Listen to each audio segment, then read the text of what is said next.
Hi, everyone. It's Mike Reese, writer and producer of The Simpsons and author of the upcoming book, Springfield Confidential, Jokes, Secrets, and Outright Lies from a Lifetime Writing for The Simpsons. I am partnering with the Best Darn Diddly review show for the worst contest ever. I will be giving away 5 early release copies of my new book. To enter, just use the hashtag worst contest ever anywhere on social media, and you could win a copy of Springfield Confidential before you can buy it. But you should really buy it. Hello again, everyone. Welcome back to the Best Darn Diddly Review Show. This is a weekly podcast for anyone who loves The Simpsons, or ever has loved The Simpsons, hosted by 2 dudes that grew up on The Simpsons. My name is Miles, better known as Mr. Most Days Off, and I am back again for the conclusion of our episode from last week, Sweet Seymour Skinner's Badasssss song. And of course, joining me on this podcast, as always, you're going to hear your co-host with the most, Richie the Whiz Kid, as well as our very special guest, Emmy Award winner, Simpsons writer, and the creator of the show, F is for Family on Netflix. Michael Price is still with us, joining us for at least the first few moments of this part of the episode. He does have to cut out partway through before he's able to complete the show with us. But again, we cannot thank him enough for being so generous with his time. We had such a great conversation, and there's still a few great stories to hear. So without any further ado, we're going to go ahead and get to that right now. Back for Act 2, we see that Bart is actually a little bit, I don't know, you'd say he's not as happy as you would think that Skinner is being fired. And Lisa points out that that's probably just guilt, especially when he goes on to explain that he's got a burning sensation in the back of his head. Yeah, I guess it's just guilt. I love that joke. That is such a great joke. It, of course, backs out, and we can see there's actually a spider biting Bart's neck. And Bill Oakley on the commentary actually said that this is an example of art imitating life in this case, because years after the fact, he had this exact same experience. I believe, I can't remember if he has a son or a daughter on the... He has a daughter, I know that, yeah, I know he has at least one daughter. So I believe it was his daughter who essentially was complaining of having a pain in the back of her head. And of course, when they go and look, there's a spider or a tick, something right there. And he was instantly reminded of this joke that he essentially predicted. So Simpsons did it to themselves, I guess you could say. Homer just can't believe that Bart got out of school just because you brought a dog, and instantly has the idea that maybe he should take Santa's little helper to work. Runs out the door with him. Marge decides, though, that that's not okay, and Homer is very, very disappointed. Back at school, though, we see where this plot is really going to go, because Chalmers has an announcement. Well, actually, he introduces another one-time gag character that turned into a reoccurring character, and that's Leopold, the very aggressive superintendent, British superintendent as well. But as mean and angry as he seems, when he announces everybody's doom of a new principal, it is none other than Principal Ned Flanders. Well, tip your top of the AM to every good buddy here. As chairman of the PTA, I'm delighted to take over here, and I think I can put the pal back in principal. Love Chalmers. Yeah, and I'll put the super back in superintendent. You get like it's the same exact joke. What gives, Leo? Ned immediately says that they can get everybody off to class, but first they'll do a Q&A just in case anybody wants to ask some questions. And I love the bullies, because I totally used to be one of these people whenever we'd be in an assembly or have some sort of class thing. To avoid going back to class as long as possible, I would try to encourage myself and my friends to ask as many meaningless questions as humanly possible in the short amount of time we're given. And Jimbo delivers here. He asks, wondering what your policy on lunch is? Just want to put the stew back in students. Chalmers is just mad. It's just a damn popularity contest with you kids. And we see back at the Quickie Mart, Bart and Milhouse are taking advantage of Apu's self-serve policy with the ice cream machine, making like a 3-foot tall ice cream cone. Though the funny part is when they see Skinner walk in and they say, wow, he must have gone crazy. He's not wearing a suit or anything, but they just drop the ice cream cone. It just goes into the waste. I was so disappointed. Because of how offsetting it is to see Skinner like this. Yeah, it is weird. I remember that as a kid too. If you saw your teacher out in the world like that, it would be just bizarro. It's super awkward for you, but in hindsight, I think it was more awkward for the teacher. To be honest, now that I'm older, I feel like they were probably like, "Oh shit, I got to deal," or I got to put on like teacher face while I'm trying to get my drink on after school or whatever.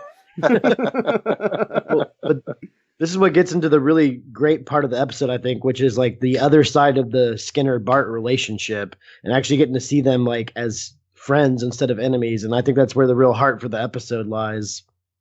Yeah. Yeah, absolutely. Yeah. It's one of those, we sometimes will use the term Simpsonian sweet, where you guys can only be so sweet between your characters just with the nature of who they are as characters, especially when we're dealing with like Bart and Homer, or in this case, Bart and Skinner. But there really is a sweetness to their relationship that we're going to experience here over the next couple of scenes. Yeah, no, it's very sweet, and it's great though the way at the end when they kind of buy it back, and not buy it back, but also like get ready for other episodes. They go like, well, once I get back to be principal again, we can't be friends anymore. So yeah, unless you become a good student, of course. right. So it's a perfect Simpsons reset, like now we'll go back to the way things were before the episode started. It's a fantastic reset and especially with that little double prank and the oh mercy. Right. Yeah, absolutely. Yeah. For now though, we have Bart once again, apparently all week long since Ned's been principal, he's been in his office. And when Ned started providing peanut butter cups, Bart started showing up even more, which of course Bart says must just be a coincidence. He also shakes his glass at Ned, who is just like, oh, I'm sorry. Did you have Yoo-hoo or Squirt or Squirsh, whatever it was? Slice, thank you. Oh, sorry. I thought Skinner had a great idea for a new novel. That just sounds like something I would read. Yeah, that's a great, that little sequence of Apu just giving it to him about it and how they keep dissolving to like later and later. Oh my God, yeah. With the idea that it's a 15-minute rant is great. It's just great. How did you not know that is the most popular movie in America right now, sir? And such a dumb name for it. Billy and the Clonosaurus.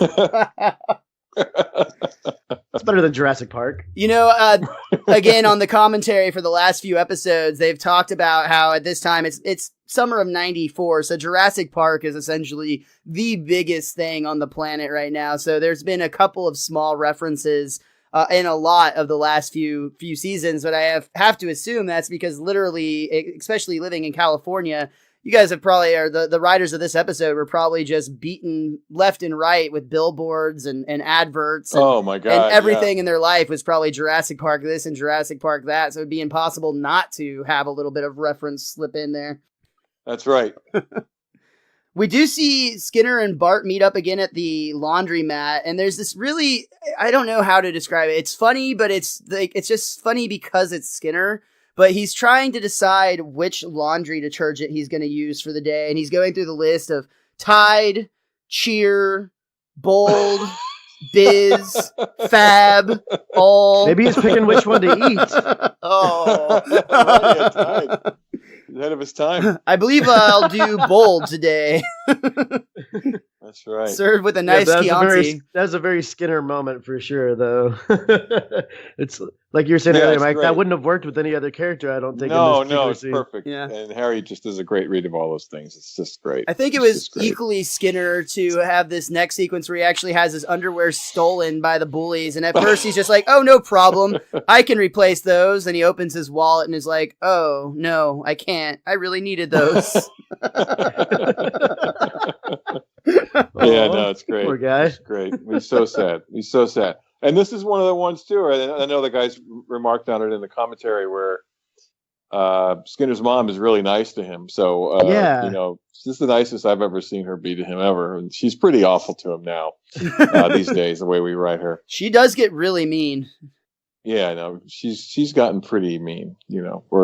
Well, according to her, in the episode we did a few years back, that actually talk about Simpsons predict things. It predicted mixed doubles curling in the Winter Olympics, which is now a thing. But that's where Mrs. Skinner blamed Seymour for ruining her Olympic career as a pole vaulter.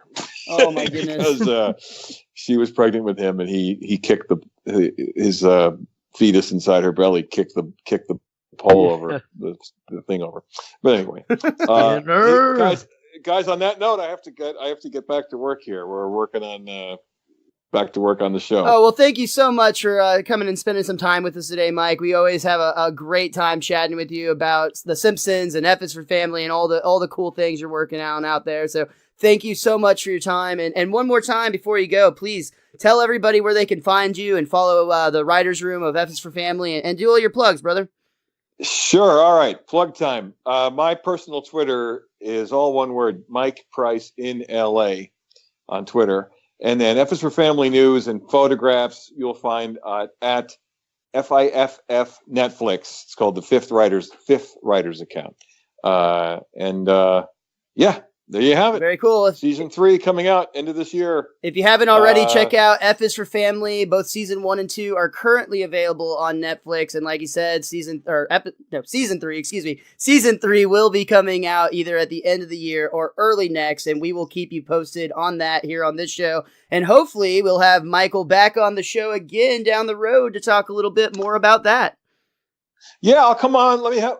If you'll have me, I'll come back on right before we're ready to come out with season 3 so that I can tell you more tantalizing details. Absolutely, brother. That would be I awesome. can give you more, That would be awesome. give you more information this time. Open door for you, Mike. Anytime you want to come on the Okay. show, we'd love to have you, brother. It's always a Great. pleasure. Thank you so much. Thanks so much, guys. Have a great Okay. day. Thanks so much. Have a good day. All right, you too. Bye-bye. Man, what a cool guy Mike Price is. I'm so glad that he was able to come back. I mean, I think it's super cool that he not only has done this show, but then agreed to come back on the show. And the best excuse you could use to have to leave our podcast is that you have to go continue working on a program like any of the programs he's working Yeah, on. I'll accept it. I'm just grateful for the time. It'd be cool if he could have finished, but I totally get it. He's got to actually go create these shows so that we can podcast about them. Exactly. Thank you very much, Michael, for being on our program yet again.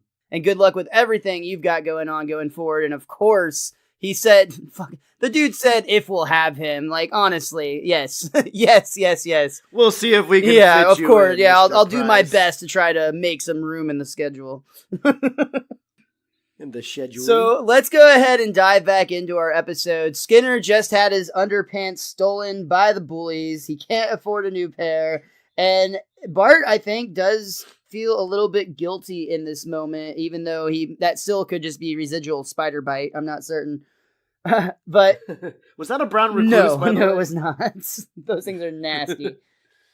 Bart actually goes to Skinner's house, and he's greeted by Skinner's mother, who, of course, as Mike Price was pointing out, is as nice as she's ever been at all. I think except for maybe her very first appearance on the show before the cherry bomb incident in season 1.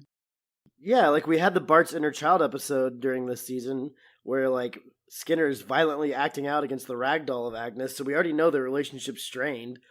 But yeah, she's super sweet in this one. Yeah, Agnes says, "Don't touch the wallpaper." I don't know why, but I chuckled every time she said that. You know there's plastic on the couch downstairs, right? When Bart does actually get to Skinner's room, he's conducting a recording of Beethoven's Fifth Symphony, and he actually offers Bart a diet caffeine-free Diet Coke, Dr. Pepper. Dr. Pepper. A Get diet that right. caffeine-free Dr. Pepper, which caffeine-free soda is like THC weed. What is the fucking point of that? He also offers him an individual fruit cocktail cup. Have you seen the new, like, are they called weed? It's like weed Gatorade, but it doesn't have THC in it. They're like $8 for a little bottle of it. If it doesn't have THC in it, what would the point of that be? Yeah, I forgot. I had it explained. It was at some some smoke shop, not a smoke shop, but vape store that one of my friends works at, and somebody showed it to me last night, and I was like $8, and they're explaining what it actually had instead of the THC. What's the other part that's like good for you or whatever they say? I don't know. Oh, But I was like, yeah, I know what you're talking about. The part, like the nitrates. Or there's a lot of whatever it benefits is. to it, but it's Yeah. it's the stuff that was they're some trying to get tea. approved for the NFL use because it's actually really beneficial, especially for injuries and such like that. CBD, I believe.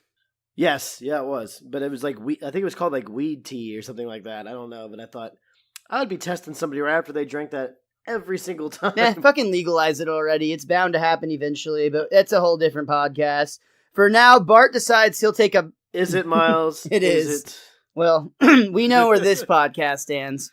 The Simpsons will do an episode on it eventually. I'm sure they already have. In fact, I know they already have. Homer, there's that Homer gets his weed license or whatever episode. That's right. That's Yeah. right.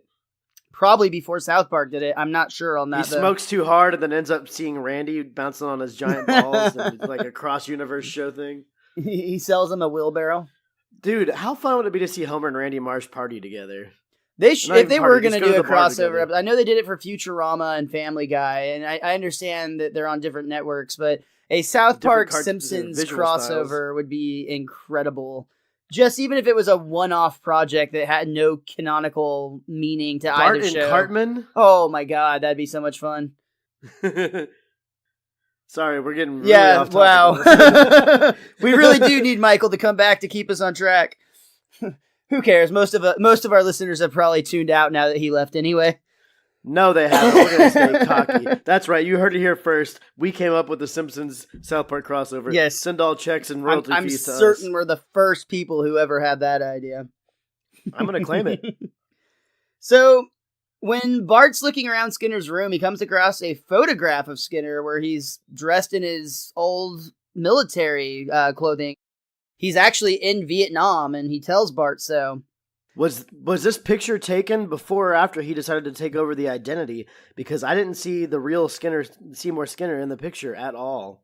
I'm pretty sure this episode was conceived long before that idea was even thought of. I know, but I'm just saying it for continuity facts. I'm saying like there's a point where he decides to take over the identity while he's knocking on Agnes's door when he comes back from the war. So that means like if he's standing tall and saluting in that picture, he was still supposed to be like the rebel rouser back then, because that's the kind of character he was until he came home from Vietnam. So I'm just saying it doesn't add up, Miles. Doesn't add up. One of the many inaccuracies you'll find throughout a 30-year-old show. That's a cartoon. But we're supposed to talk about all this stuff. Oh no, it's a very good point, sir. Very good point. Completely blows just the ninth move on. episode or third, whatever season. I think it's season 9 that episode happens in. That completely blows that one away. It no longer has any concrete evidence of an actual takeover. Now I'm confused. If you were really defending the show, what you would say is, well, you see, Armin Tanzarian, or what I always forget what his actual name is, sees a picture of the real Skinner and decides to gives himself facial reconstruction surgery to look like the way he does in the picture. No, actually, I'm just gonna go with the classic. I'm pretty sure a wizard did it, and it's fine. Go, Maggie. I do like the joke, though, when Skinner's actually talking about his photograph. It's with him and all his troops, and he says, "Yes, I was their sergeant, and they were my loyal troops." It shows all of his men are actually, like, glaring at him angrily, and he explains that the photo was taken shortly before he was shot in the back, which was even stranger because it was during a Bob Hope show. I was trying to get Joey Heatherton to put on some pants, for God's sake. Obviously, Skinner's always been a bit of a fun sucker his entire life, even back in the military. That sounded really inappropriate. You always think the things I say. But you said, the way you said, he seemed like such a fun sucker. Well, to be fair, his plan to get out of the army might very well be. To be a fun sucker. I don't know, we might have to ask Chalmers about that one. Skinner! I like the interaction between Skinner and his mother here. She's yelling down. It somewhat reminds me of Big Bang Theory, so I guess you could make the argument that Simpsons did that too. But Agnes yells up from downstairs, "Seymour, your friend Bart's here." Of course, Bart's already been in the room for several minutes at this point. I know, Mother. "Seymour, do you want me to tell you when it's 7:30? No, mother. Oh, I also love in the backyard we see Skinner grilling, and he has an amazing apron on. Principals do it 9 months a year. This is actually a really sweet. We were talking with Michael a few moments ago about how sometimes there's some very sweet moments in this episode between Skinner and Bart. And this is absolutely one of them because they're together making fun of the terrible job that Ned Flanders is doing at the school. I mean, after all, he actually eliminated detention and is putting the whole school on an honor system. And the teachers are actually afraid to leave the faculty lounge. Well, it's one of those things, too, where, like, you want to talk about work outside of work. And the school obviously is work for Skinner, but in a way, it's also Bart's job to go there and be, like, the anti-hero to all the teachers and everything like that. So it's kind of like they're just two work buddies talking about the job outside of work, so to speak. Because Skinner's got no other friends from the office. Oh, that's an incredible way to think of it. And that would be really funny to think of a universe like a comic book series where, say, like Batman and the Joker just like log out for the day. So they're hanging out at a bar away from their comic book universe, just like shooting the shit, talking to one another. And then they go back to work and it's off to trying to cause menace. And one of them has to stop it. Yeah. That's a really cool idea. You're welcome. You can only get that here on the Best Darn Diddly Review Show. Skinner and Bart's relationship is moving on. Their friendship is truly forming here through these few scenes, and we actually see them go to the beach together. A great moment where Skinner somehow manages to get a crab clamped onto his earlobe, and Bart, showing incredible athletic prowess here, or at least really good aim, if nothing else, picks up a stick and full-on baseball bat swings it and manages to connect with the crab and only the crab, knocking it off of Skinner's earlobe. I think it was more of the hooliganism in him than it was the athletic prowess. You think so? I just was impressed with the aim, because I'm just saying, if I had something clamped to my ear, I would not in a million years let you take a bat or a stick and swing it at me full swing, trying to hit that little sweet spot in between my head and my neck. Yeah, I'd be fine. You can't even see half the time. Or you might be shaky. When your life depends on it. I mean, you got to remember, I have good aim in what I do for a living because I'm having to deal with lots and lots of packages every night, having to gently place them in giant cans. And by gently place, I mean toss. And by toss, I mean gently place. So I've had good practice for the last almost 3 years now. Yeah, all the people over there at your undisclosed shipping company are doing real fine work. Mr. Black. Thank you, sir. Thank you. Skinner even takes Bart to a restaurant, one that he clearly frequents often because the staff knows him by name, and chef even says, "Hey, Seymour, you want your usual table?" No, Luigi. I like this one with 2 seats. I'll be dining with a friend tonight. Hey, good for you, huh? And we see him walk into the kitchen. Skinner's explaining, this is one of his favorite places. It's real nice here. And the chef, who we see walk to the back, says, "Hey, Salvatore, guess who's here? Mr. Cuculamanza and some real ugly kid." Some real ugly kid. By the way, to anybody out there who wants to speak Italian or speak Mario, as I call it, because that's not really Because that's not racist at all. No. I was saying, like, if you want to speak like Mario. I'm not saying if you want to speak Italian. If you want to speak like Mario, I know what you mean. I'm just fucking with you. You add an A to the end of every word. It's a mia, Mario. Thank you so much for playing my game. See you next time. That's all you have to do. Dude, that's not Luigi. Luigi's a little more fine-tuned. And evil. I was talking about the Luigi. Oh, you mean Luigi from this episode? I thought you meant that glaring bastard who will give you the death eye as he hits you with a turtle shell coming around the corner in Mario Kart. That green-shirted bastard who I play if Yoshi's not available. But yes, this is the second of 2 or 3 characters, I should say, that are actually all just one-off jokes that ended up becoming permanent residents of Springfield. Great example. Back at Springfield Elementary School, things have gotten completely out of hand. Clearly, the honor system that Ned is using is not working too well because the classroom is in absolute disarray. People are tearing books apart, and even poor Martin.